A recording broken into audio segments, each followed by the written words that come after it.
with her, I live with her, I have intimacy in our relationship. So I think that's how you determine. And once again, we do get confirmation through various sources. Just don't go, oh, I heard from God, but you want to make sure, that it is God and not just last night's dinner or whatever. Awesome, thank you. Sam? Okay, well, I like all three because it does have to line up with God's word, which is really, really important. Hindsight, you do get confirmation that you acted correctly. And you have a relationship because Jesus said, I am the good shepherd and my sheep hear and know my voice, which we do on there. But there's other times when you are convinced, when I'm convinced I heard God's voice, I make a life decision and it goes totally pear-shaped. Right. And you've got to think, okay, I guess I didn't hear from God, everything's going wrong. But take some time to withdraw. God will reaffirm if it was His voice speaking or not. And if He does reaffirm, then you stand fast. It doesn't matter if everything goes pear-shaped around you. You are doing what God asked you to do. So you stand on that foundation. He will be with you. He will take you through that valley into the next place. Yeah, that's right. Hindsight isn't always just the day after. No. It can be a multitude of time that's passed. So this is fantastic. I love this. We got hindsight, reaffirmed with the Word of God, confirmation. So has there been a time in your life that you could share with us where you have had to make an important decision and God has really led you through that? You've heard the voice of God clearly. You've had that experience. Could you share an experience like that? Pastor Noriko. One of the significant moment of hearing God's voice in my life was quite a number of years ago. I had a dream, and I normally journal my dreams. So I had a dream about holding a prayer meeting in this building that I've never seen. And building was filled with Aboriginal people. And I was interceding for the two girls who were dying. And I wake up and had no idea what it meant. So I wrote it down in my journal that day. 2 months later, our church starts a mission to the Aboriginal community. And Pastor Jean came to me and said, would you consider going on a mission? I don't actually like travelling, those who know me. I don't like travelling, I don't like going on a mission. But because I had that dream, I thought, maybe the dream has something to do with the Lord, maybe it's God speaking to me. So I said, okay, I need to actually pray. So I went home, I read my Bible, and that day I came to my reading in Isaiah where the God asked, would anybody go and take my message? Who would go for me? And when Isaiah said, here I am, send me. And I thought, okay, I don't like what I'm reading because I really don't want to go into the Aboriginal community. I'm not a black, I'm not white, I've got nothing to do with it. Come on, God. So then I thought, I'm just going to put the little worship music and I'm going to do the prayer time. I love having my prayer meeting at home. So I put in my random tracks and thinking, okay, God, help me. I want to hear something else. I want to hear something pleases me. The track comes on. I didn't know what song was next. The song comes, I don't remember the title, but then the song starts saying, send me, I will go. Send me, I will go.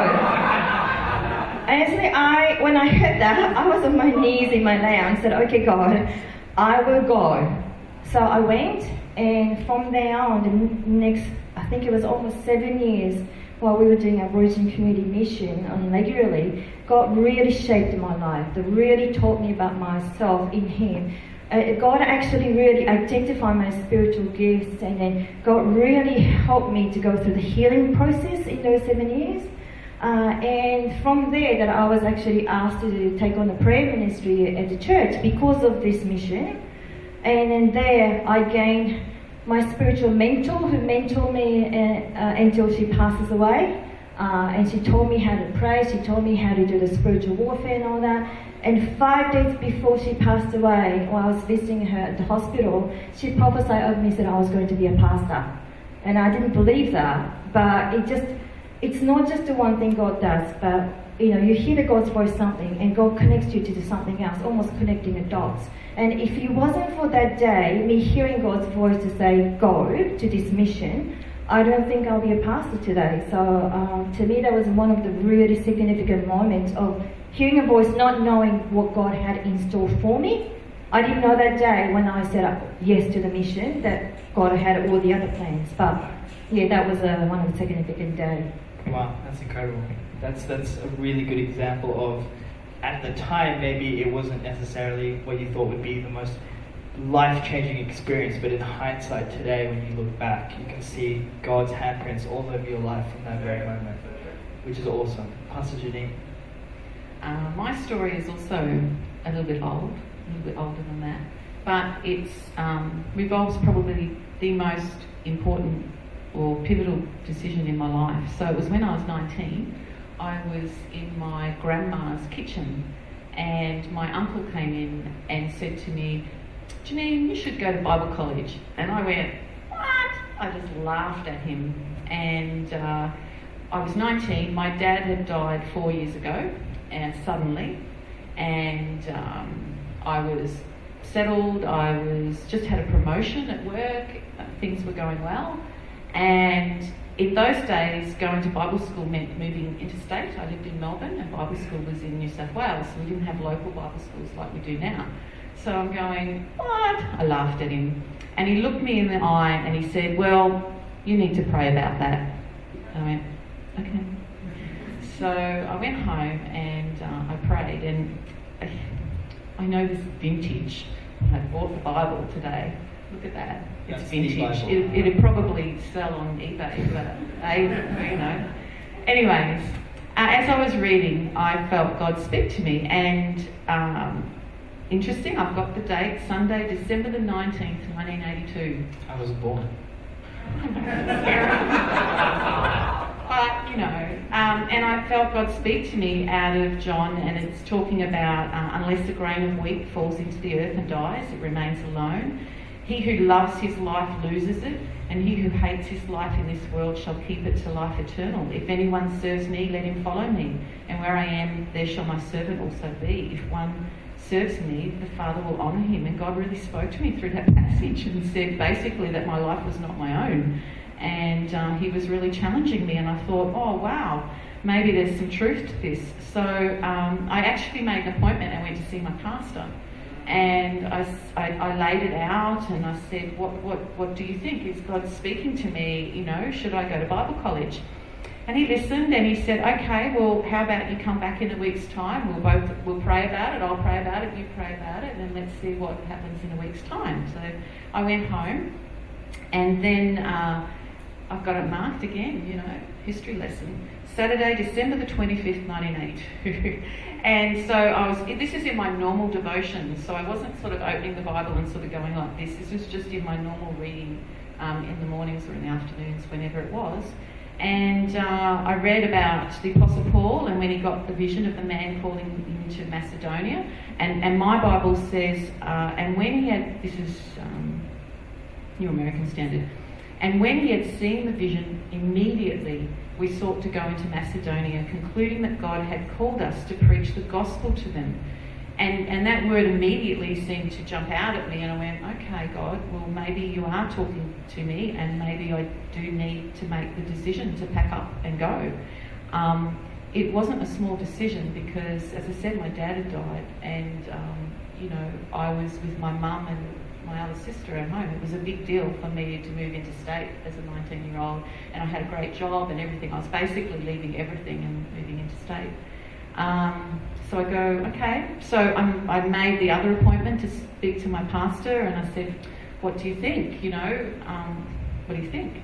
And he said, well, I've been praying about it, and I really believe you need to go straight away too. So he confirmed that, and he prayed for me, and I went to Bible college, and that is probably changed the whole course of my life. Leaving home, going there, that's where I met Paul, and basically we've built a life ever since. So it was a very important decision, and in those kind of life-changing decisions, I really feel we need a variety of sources. Very good. We're not just going on our feelings or just one source, but that really confirmed very strongly, because it was a big decision to leave my mum and my family, and but it was obviously God's decision. Wonderful. Yeah. Fantastic. Pastor Rick. Does anyone want my vintage Bible? We could probably sell it. Yeah, I know.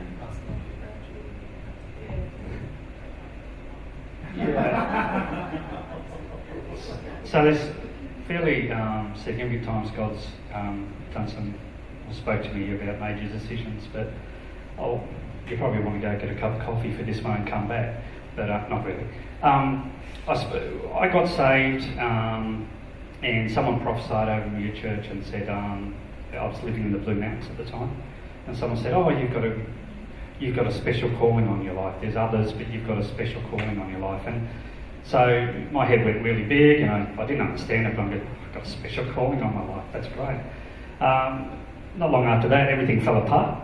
I was married and all that sort of thing, and she left and was hooking up with other people, all that sort of thing. So things fell apart, but I was shattered, going, God, what are you doing? But I waited and waited and waited, and it was clear that that wasn't going to be restored. So I started seeking God, what do you want me to do? And I was looking for counsel with my senior pastor at the time, praying with him about it. And a Bible verse, I just opened my Bible one day in Matthew 19, 29 and 30, said those who leave their houses, for my sake will receive 100 times more in eternity. And I went, oh, that's okay. Is that what you're telling me, God? I didn't know, but I had a house, and my mum died at 14. And all I wanted to do was, from 14, was get a house and have my own house. And so here I had my dream home, and I didn't want to give it up, even though I was going through separation and divorce. I didn't want to let that go. So, but that same verse appeared about 3 or 4 extra times. And in the end, I went, okay, God, I think you're talking to me. So I sold my house. But then I started getting cold feet, and I went, I could hear God saying, go to Queensland. Now, if you know me, I'm a New South Wales born and bred. I hate Queensland. I didn't like the Gold Coast, right? I'm sorry, but that's how it was. But I felt God saying, go to Queensland, and I was hearing it clearly. But I went, I know what I'll do. I'll go on a holiday instead.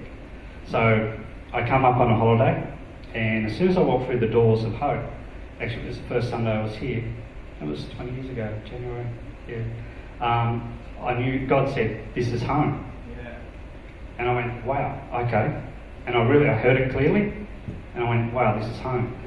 But in my head, I was still going back. But while I was here, where I was living, I got told I had to get out of where I was living back in New South Wales. I also asked someone to register my car. They never registered my car, so then my job was finishing up. So all these things started happening. Doors started closing. So Rick wanted to go back and just come on a holiday instead. I started to see clearly that God was shutting doors. So I went. So on my way back down, I resigned from my job that I had, which was closing anyway, and basically packed my stuff up and moved straight back up. So within 2 weeks, I wasn't even looking for a job of being here. A job opened up for 2 days a week, which was just enough to get me off Centrelink and to provide for my needs. So, yeah. Oh, and further on than that, I ended up going to Bible college, and it was the night of graduation where God took me back to that prophecy and everything that happened in that time. And I'm standing here holding my certificate, and my wife's going, "Oh, isn't this great, isn't it?" And I couldn't talk. I'm a blubbering mess. Because God took me back to that place, to that prophecy, through all the heartache and pain, and showing me what He did when you're faithful, when He moves. So. Awesome. That's fantastic. Sam? Well, I'll use a recent one just to be different. And at the moment, I'm head of health and natural sciences at Hillcrest Christian College. I'm not an administrator, and I really do hate paperwork with a passion. Oh, I agree. So it sucks. But when this job was coming up, I had a choice, and I thought I could go for the job, or I could just stay a teacher. And being a teacher at Hillcrest is really good. You have good classes. Sure, there's lots of work to do, and sure, you've got the challenges of relationship, but it's good. But I felt impelled to actually go for that position. I had different people coming up and they say, "You are going for it, aren't you?" And I said, "Well, I'm thinking about it." The guy that used to have it said, you are going for it, aren't you?" I said, thinking about it. I spoke to Eileen, I can't remember what we talked about, but at the job interview they said, why are you going for this job? And to be quite honest, I said, it's not because I love administration, it's not because I love power, telling people what to do. I am compelled to go for this job. Very good. So I can only put it down, God was compelling me. The amount of paperwork I have to do, had I known in advance,